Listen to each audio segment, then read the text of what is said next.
46 minutes à Port-au-Prince, Haïti, Jean que nous avons annoncé là. Nous avons avec nous le directeur général du Conseil électoral provisoire, M. Pierre-Louis Aupont, à qui nous disons bonsoir et bienvenue sur les ondes de CKUT. Et bonsoir Raymond et bonsoir à tous les auditeurs, auditrices de CKUT.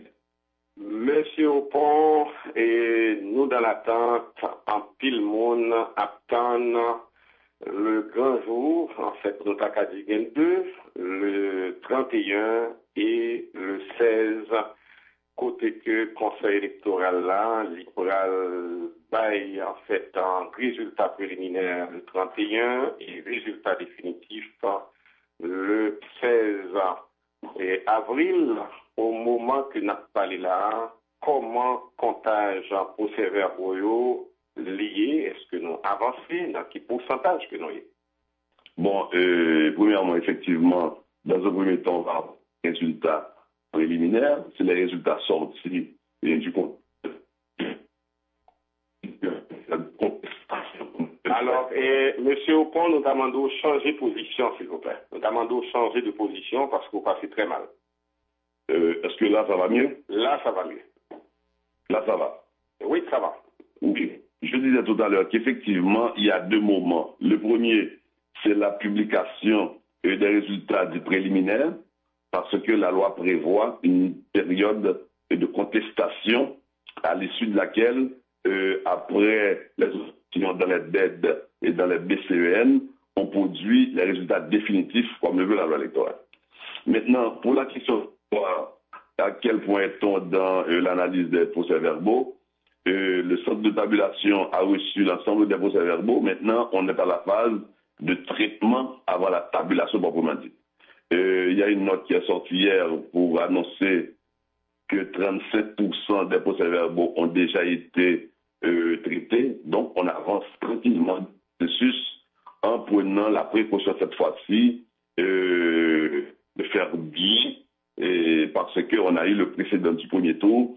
Donc, on est forcé d'être très vigilant, d'être très attentif et de traiter minutieusement les procès-verbaux pour éviter les cas de fraude qui pourraient entacher les résultats qu'on aura publiés d'ici le 31 mars.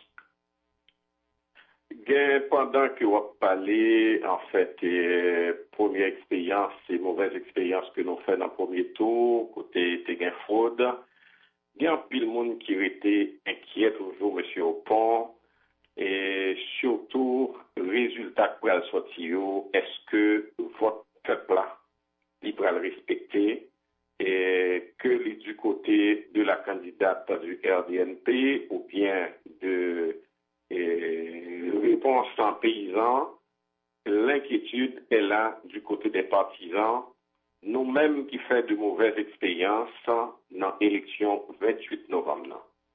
Est-ce que vous avez la garantie, M. Aupont, pour l'histoire, que le résultat que le Conseil électoral ça va le bail là, avec tout problème que nous avons gagné, pour que nous prenions la rue, pile dégâts qui fait, que le résultat ça, c'est pour aller au résultat que l'IDA que vous parlez en faveur de chaque perdu, elle va accepter que le perdu, parce que le travail il a fait dans la transparence.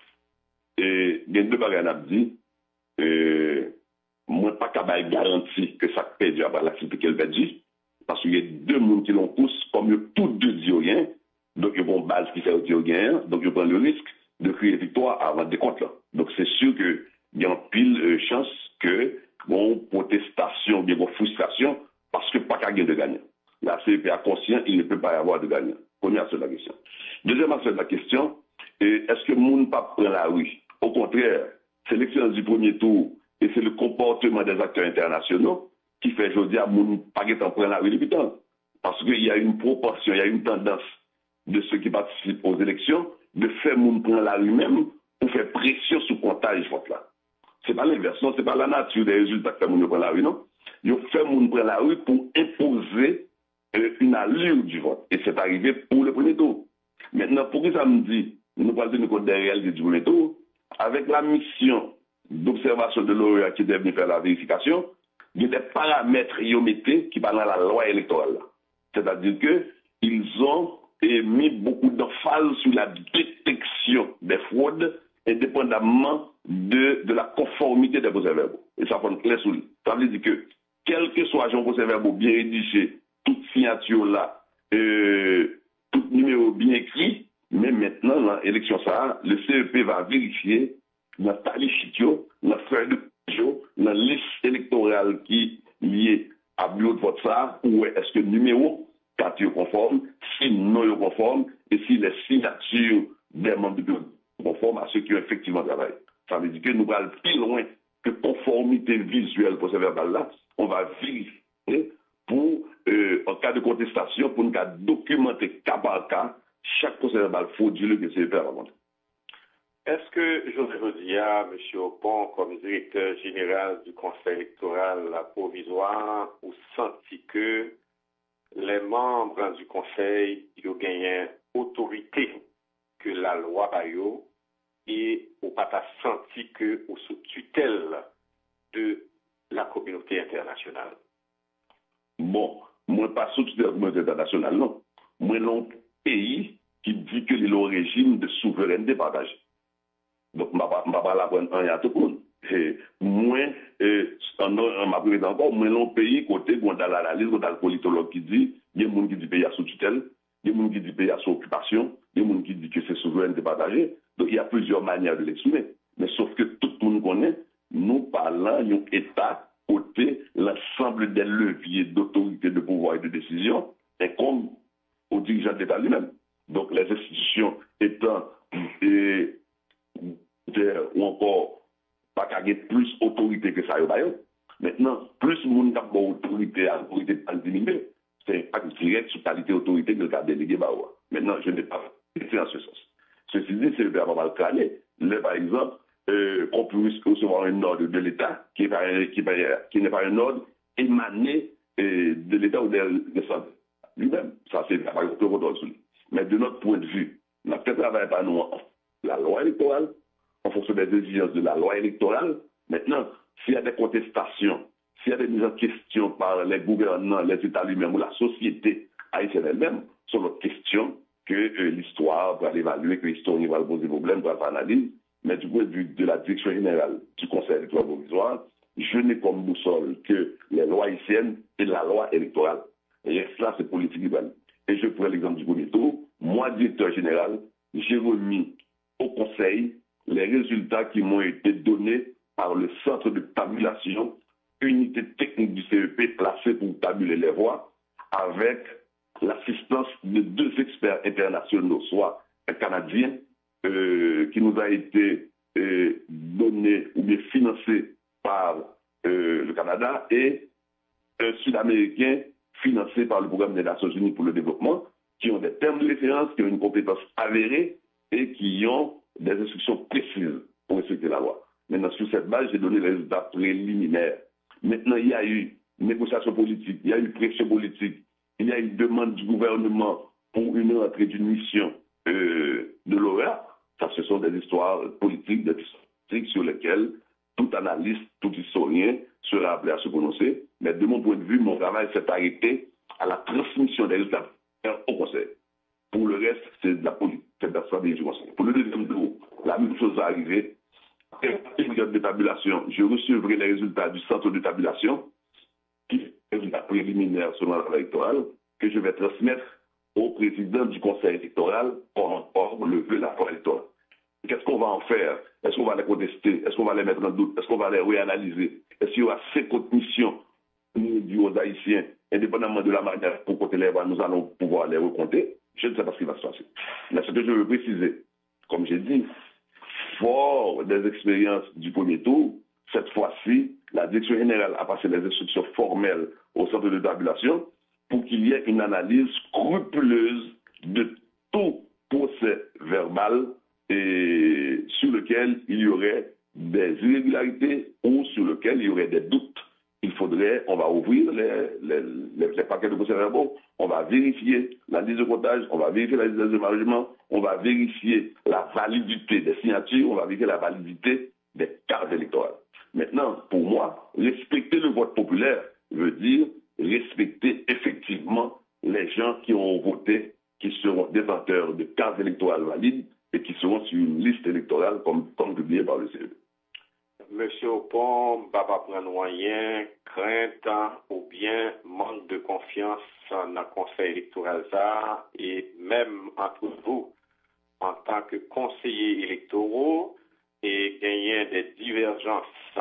Et je dis, avec toute difficulté et conseils que nous gagnons, parce que nous n'avons jamais un conseil électoral permanent comme la Constitution stipulée, et quoi que nous faisons face à l'histoire.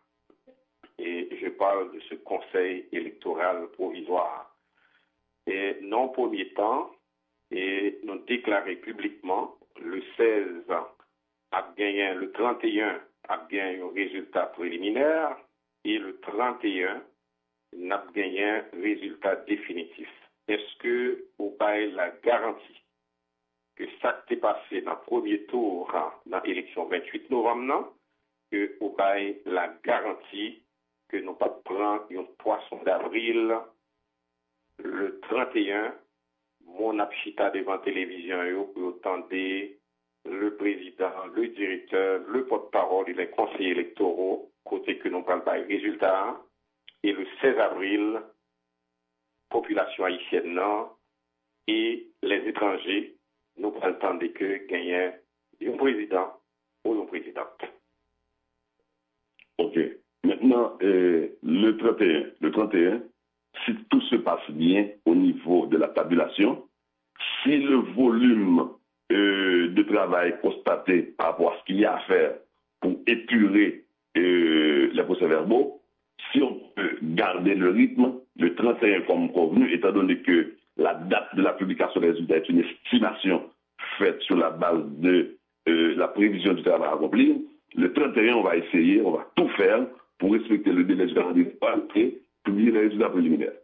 Ces résultats seront la vérité des décisions. Quelle sera la capacité des perdants de gagner la rue? Maintenant, c'est une histoire qui incombe aux autorités publiques, aux autorités de sécurité, aux États responsables de l'ordre public. Mais du point de vue du CEP, les résultats seront conformes à ce qu'on aura constaté dans la qualité des procès-verbaux qu'on aura traités et les votes qui sont conformes aux vœux de la loi seront tabulés. Maintenant, il y aura probablement des procès-verbaux non saisis, il y aura des votes non tabulés à chaque fois qu'il s'agira de fraude électorale avérée ou de bourrage d'urne. Ces voix ne seront pas comptées et on ne pourra pas non plus parler d'expression de vote populaire parce que c'est ce qui est arrivé dans le premier tour. La mission d'observation de vérification de l'EA a éliminé tout un ensemble de votes et de procès-verbaux sur la base d'irrégularités constatées, sur la base de non-validité de ces votes. Donc, on ne pourra pas me dire que le vote populaire, c'est l'expression de l'ensemble des données qui figurent sur le procès-verbal, dans la mesure où il y a de ces données qui sont fausses, qui ont été des données frauduleuses, et le CEP, comme je le répète, scrupuleusement analysé les procès-verbaux pour le deuxième tour, de manière à avoir un résultat conforme à la vérité des urnes. Maintenant, il s'agira à tout un chacun de prendre acte des résultats et de valider ou de faire des contestations, comme le veut la loi électorale, mais ces contestations seront documentées parce que les résultats seront documentés vote par vote. Une question en deux volets. Est-ce que nous comprenons, ma compréhension permet que me senti gagner un petit doute dans le premier résultat préliminaire là, selon la tendance dans le centre de tabulation, selon l'accélération, si ça avance bien, n'a gagné, si ça n'a pas avancé, eh bien, capable de gagner retard. Et ma deuxième question. Oui. Non, laissez-moi répondre. La première, elle est d'importance. Ma répéter pour publier quoi? C'est la première fois dans l'histoire élection en Haïti, depuis même mon directeur général CEPA en 2009, c'est la première fois que je répéter dans l'histoire élection en Haïti que le calendrier électoral est respecté scrupuleusement depuis 2009. Alors, le 31 et le 16. Laissez-moi continuer. Donc, je n'ai pas fait la preuve du calendrier électoral et de notre capacité à le respecter. Cependant, le calendrier est une estimation, c'est une projection du temps nécessaire pour le travail à faire. J'ai dit, encore une fois, que la réalité de la tabulation peut faire en sorte que les résultats sortent le 30 et les résultats peuvent sortir le 1er ou le 2 et le CEP en cours de semaine avisera le public. Pourquoi je dis ça? Pour les sénatoriales de 2009, on avait publié les résultats avant le temps prévu dans le calendrier électoral. L'université aussi vrai. Il se peut que la rapidité du comptage, la réalité, la qualité des procès-verbaux permettent aussi de sortir le résultat avant la date prévue dans le calendrier. Le calendrier est une date estimative et comme je l'ai dit, c'est la première fois que le CEP a respecté toutes les étapes de ce calendrier. Ce n'est pas seulement la date des élections qui est importante.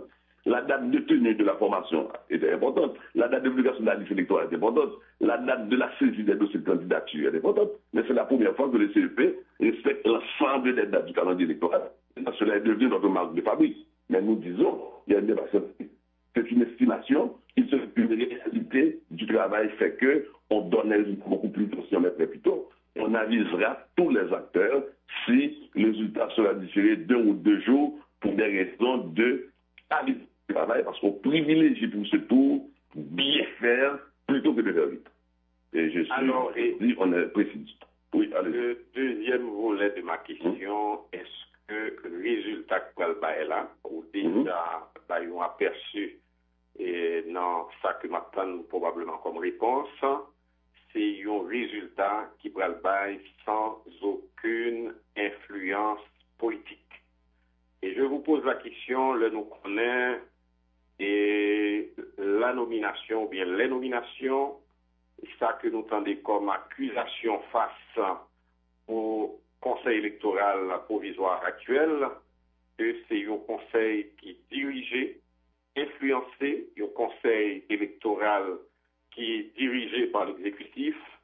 Est-ce que pour l'histoire, même si premier tour, là, nous avons des problèmes, pour le résultat que nous avons là, eh bien, au moins, gagner des mondes qui sont capables d'applaudir que nous faisons un travail honnête, professionnel, nous tirer des leçons dans le premier tour là, et dans le deuxième, nous allons corriger toute ça.